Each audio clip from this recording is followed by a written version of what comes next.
Hi everyone, this is Santosh. सबैलाई नमस्कार. You are welcome to my channel. तपाईलाई मेरो च्यानलमा पुनः स्वागत छ. यो चाहिँ मेरो बनियन ट्री हो. पहिला सानो थियो. यो भन्दा अगाडि त्यो भिडियो पनि अपलोड गरेको थिएँ मैले. त्यो अगाडि मैले जुन चाहिँ भिडियो अपलोड गरेको थिएँ सानो चाहिँ अब मिनी बन्साई मैले बनाएँ. त्यसको फेरि सिकेको तल अर्को तल मुनिको काटेर फेरि मैले चाहिँ प्लान्टिङ गरेको थिएँ र मैले चाहिँ यसरी चाहिँ सकुशल यो चाहिँ अब लाइभ भएको छ, राम्रो भएको छ डेभलपमेन्ट है. यो चाहिँ अब ह्यान्डमेड मैले अब चाहिँ बनाएको हो. घरै पनि बनाउन सक्छ यस्तो.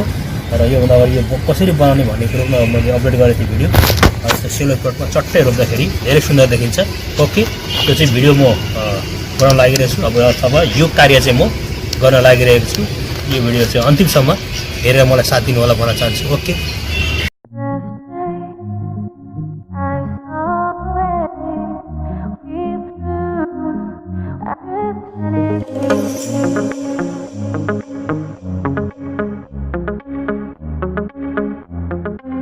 चाहिँ अब फाइबर रुट छ त्यसलाई चाहिँ सेभ गर्नुपर्छ हैन. अब त्यो चाहिँ एकदमै त्यसले चाहिँ धेरै डेभलप गराउँछ, धेरै चाहिँ सहायता मिल्छ, इनर्जी दिन्छ. त्यसले गर्दाखेरि प्लान्टलाई हामीले यो चाहिँ जुन चाहिँ यसको फाइबर रुट्स मसिनो छ त्यसलाई भर्सेको जोगाउनुपर्छ. बरु त्यो जुन चाहिँ डेड रुट्स हुन्छ, एरियर रुट्सहरू कालो, त्यसलाई चाहिँ बरु हटाउन सकिन्छ.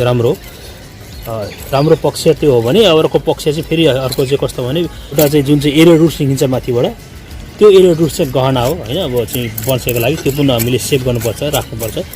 र कुहिएको छ भने चाहिँ अब ड्यामेज भएको छ भने त्यसलाई चाहिँ फ्याक्नुपर्छ फेरि है.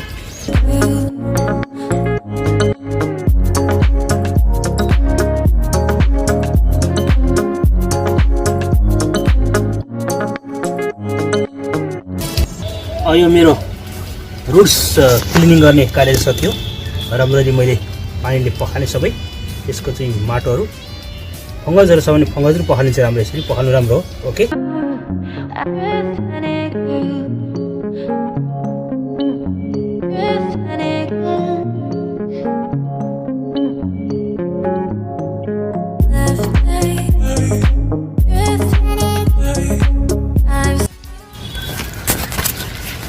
यसरी रोप्दा चाहिँ अलिक म्याचिङ गरे जस्तो लाग्यो हेर्नुहोस् है. त्यसले गर्दाखेरि म यसलाई यसरी नै रोप्न गइरहेको छु. ओके,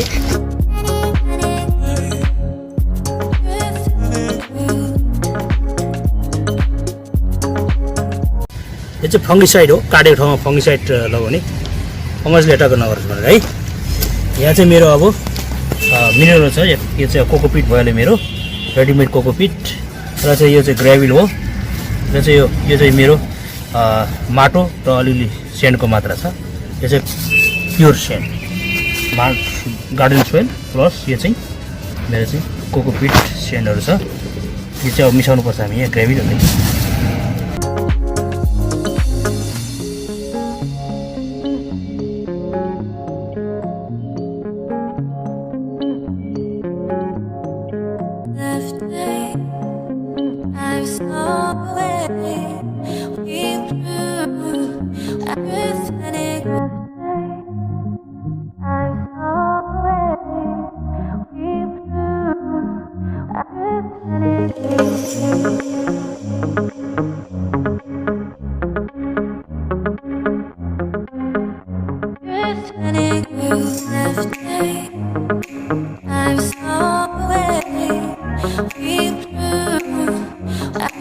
यो चाहिँ हामीले भित्रबाट फेरि प्लास्टिक कभर गर्नुपर्छ. प्लास्टिक भित्रबाट फेरि हामीले चाहिँ मिनरल लाउनुपर्छ. त्यसपछि अरू एयर रुट्सहरू क्रिएट हुन्छ अनि हुँदै जान्छ अनि अझ चाहिँ ग्रेसफुल देखिन्छ पछि यो.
ओके, मेरो सानो भिडियो चाहिँ यहीँ समाप्त भयो र यो मेरो चाहिँ कार्य तपाईँलाई कस्तो लाग्यो, यदि मन पर्यो भने प्लिज लाइक सेयर कमेन्ट र फाइनली सब्सक्राइब गरेर नोटिफिकेसन बेल दबाइदिनु होला। हजुरहरू सबैलाई अनुरोध छ। Okay, thanks for watching this video.